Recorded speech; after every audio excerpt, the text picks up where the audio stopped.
Le BIM Africa Summit 2023 a ouvert ses portes à Marrakech au centre des conférences Mohamed VI. C'est un sommet dédié à la digitalisation du secteur de la construction et de l'immobilier. Pour en parler, nous sommes en direct avec Hassan Redouane, directeur de l'école d'architecture et de design à l'université Mohamed VI. Bonsoir monsieur et bienvenue. Bonsoir. Alors, pouvez-vous d'abord nous expliquer pourquoi ce sommet est-il important pour la question de l'urbanisme, une question problématique aujourd'hui? Oui, effectivement, le BIM Africa Summit, ou ce sommet africain pour le BIM. BIM, tout simplement, c'est le Building Information Modeling.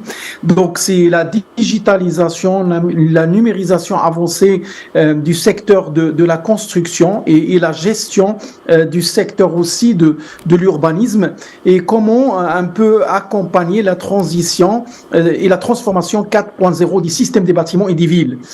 Donc, c'est un tournant important caractérisé par sa digitalisation avancée qui invite architectes, ingénieurs, topographes, maîtres d'ouvrage, entreprises, tout autre intervenant, d'accord, à revisiter l'acte de bâti qui se doit d'être plus innovant, plus efficace et plus optimisé. Sachant que le secteur de bâtiment dévore l'énergie, dévore les différentes ressources, et je pense que c'est le moment d'explorer les outils numériques et les outils digitaux pour un peu aller dans le sens de l'optimisation et de l'échelle du bâtiment jusqu'à l'échelle de l'urbanisme, jusqu'à l'échelle du territoire. Donc, ce sommet aussi explore d'autres outils, c'est pas seulement le BIM au niveau du bâtiment, le building, mais aussi au niveau du SIM, et puis les digital numériques et les technologies spatiales ou autres. Donc, on a un arsenal maintenant d'outils numériques pour aller avec une conception augmentée des bâtiments, mais aussi des paysages, des villes, des régions et des territoires. Avec le nouveau modèle de développement du Maroc, avec la régionalisation avancée, le secteur de bâtiment et le cadre bâti, bien sûr, c'est l'élément tangible et c'est un ancrage pour tout ce qui est cadre social, environnemental et même économique. Donc, il ne s'agit pas seulement de l'élément bâtiment en tant que bâtiment, mais aussi un vecteur catalyseur pour un vrai développement urbain territorial résilient et durable selon l'ODD 11 des SDGs ou les ODD en général.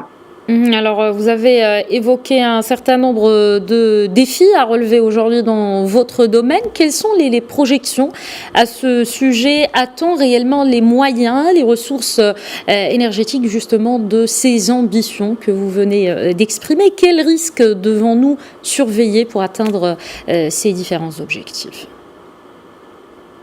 Bien sûr, ces différents objectifs de la numérisation et de la digitalisation, qui est un chantier aussi national dans tous les secteurs, soit l'urbanisme, l'aménagement territoire, l'agriculture, l'industrie. Donc, il ne touche pas seulement un seul secteur. Donc, il y a bien sûr, la première des choses, c'est comment, bien sûr, accompagner ce changement, cette transition numérique par le renforcement des capacités du secteur. Et en plus de ça, il faut bien sûr que les universités, les grandes écoles jouent un rôle aussi stratégique pour former une nouvelle génération qui adopte, c'est pas seulement adapter, mais qui adopte cette numérisation, cette digitalisation pour renforcer une capacité à l'échelle nationale et africaine pour accompagner cette urbanisation qui est très avancée à l'échelle de l'Afrique. Dans le secteur de construction, il y a un secteur qui est très stratégique, d'accord, pour le plus de ça, cette digital et du numérique, il devient dans l'ADN de la formation des ingénieurs, des architectes, des décideurs. Donc voilà, on doit commencer par un renforcement des capacités, par des formations continues, par des masters exécutifs et tout, pour être aligné avec bien sûr cette transition rapide à l'échelle globale, mais pas seulement. Et le Maroc, bien sûr, il est très positionné par son intelligence humaine et son intelligence collective à être au niveau à l'échelle africaine et pourquoi pas à l'échelle internationale. Merci beaucoup à Hassan Redouane, directeur de l'école d'architecture et de design à l'université Mohamed VI. Merci d'avoir répondu à nos questions. Merci.